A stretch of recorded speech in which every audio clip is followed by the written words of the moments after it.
Now to return to Tom and Becky's share in the picnic.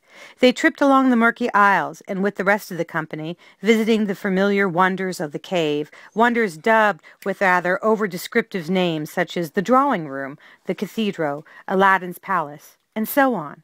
Presently the hide-and-seek frolicking began, and Tom and Becky engaged in it with zeal, until the exertion began to grow a trifle wearisome. Then they wandered down a sinuous avenue, holding their candles aloft and reading the tangled web words of names, dates, post-office addresses, and mottos with which the rocky walls had been frescoed in candlelight. Still drifting along and talking, they scarcely noticed that they were now in a part of the cave whose walls was not frescoed.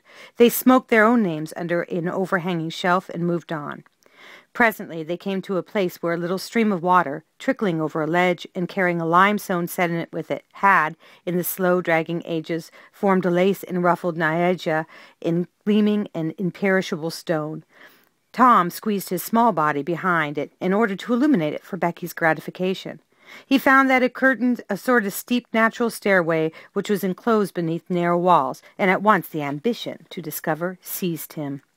Becky responded to his call, and they made a smoke mark for future guidance, and started upon their quest.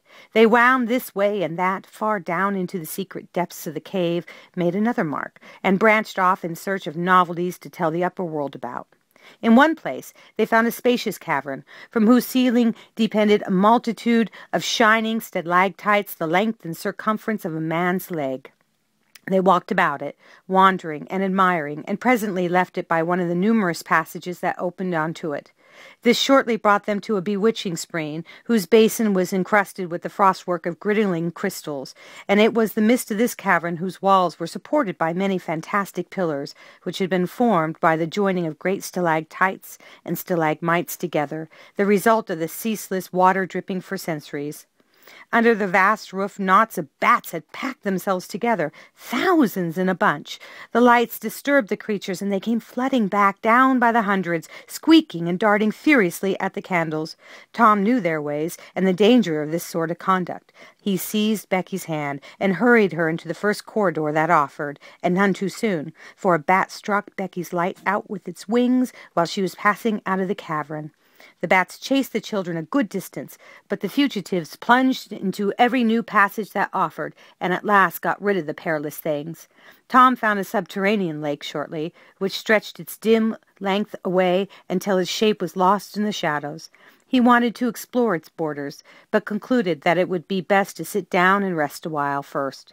Now, for the first time, the deep stillness of the place laid a clammy hand upon the spirits of the children. Becky said, "Why didn't I notice? But it seems ever so long since I heard any of the others." "Come to think of it, Becky, we are way down below them, and I don't know how far north or south or east or whichever it is. We couldn't hear them here." Becky grew apprehensive. "I wonder how long we've been down here, Tom. We better start back." "Yes, I reckon we better. Perhaps we better. Can you find the way, Tom? It's all mixed up crookedness to me. I reckon I could find it, but then the